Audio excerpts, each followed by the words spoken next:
Assalamualaikum warahmatullahi wabarakatuh. Perkenalkan, nama saya Muhammad Adam Rustam Pasaribu. Saya dari kelas PAI 4A ingin menjelaskan tentang strategi pembelajaran berakhlak mulia terhadap orang tua. Saya sendiri dari kelompok 5. Baik.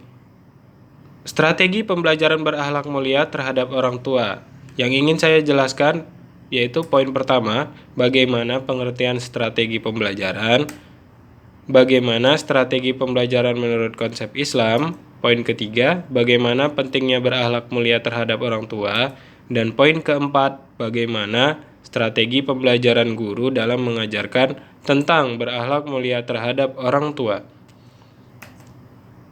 Poin pertama, pengertian strategi pembelajaran. Strategi pembelajaran yaitu suatu rencana kegiatan menggunakan metode dan pemanfaatan berbagai sumber daya alam suatu pembelajaran. Contoh seperti menggunakan media pembelajaran atau alat bantu untuk mencapai tujuan pembelajaran. Strategi pembelajaran disusun untuk mencapai suatu tujuan tertentu. Strategi pembelajaran di dalamnya mencakup pendekatan, model, metode, dan teknik pembelajaran secara spesifik. Poin kedua, strategi pembelajaran menurut konsep Islam. Proses belajar mengajar dilandasi dengan kewajiban yang dikaitkan dengan niat karena Allah Subhanahu wa Ta'ala. Jadi sebelum memulai pembelajaran, menurut konsep Islam kita harus diniatkan lillahi ta'ala karena Allah. Selanjutnya, konsep belajar mengajar harus dilandasi dengan niat ibadah, bukan semata-mata hanya mengajar, tapi mengajar dengan niat ibadah. Selanjutnya, mengajar harus saling memahami posisi guru sebagai guru dan murid sebagai murid. Yang terakhir, harus menciptakan komunikasi yang seimbang. Pentingnya berakhlak mulia terhadap orang tua. Allah Subhanahu wa Ta'ala berfirman di dalam Al-Quran, yaitu surah Al-Isra ayat 23, yang artinya, maka janganlah kamu mengatakan kepada orang tua, dan janganlah membentaknya, dan ucapkanlah kepada keduanya dengan perkataan yang baik. Selanjutnya, strategi guru dalam mengajarkan akhlak mulia kepada orang tua. Yang pertama yaitu tingkat rendah.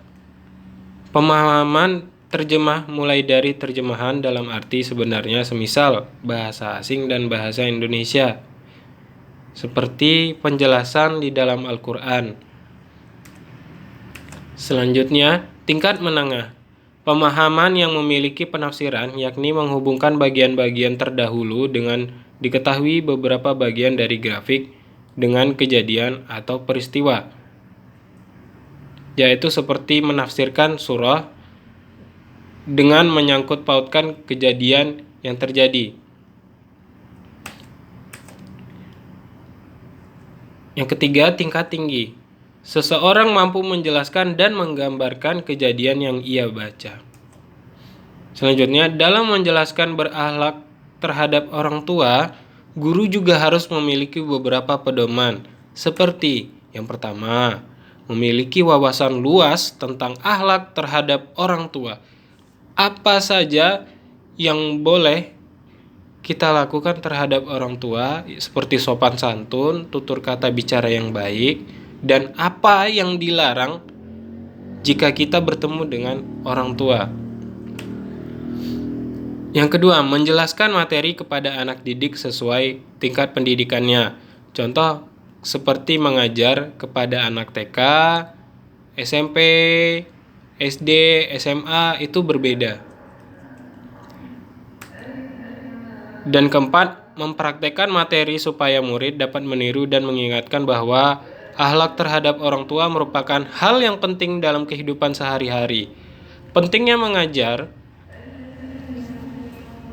dan mempraktekkan setelah kita memberitahu bahwa pentingnya berperilaku mulia terhadap orang tua.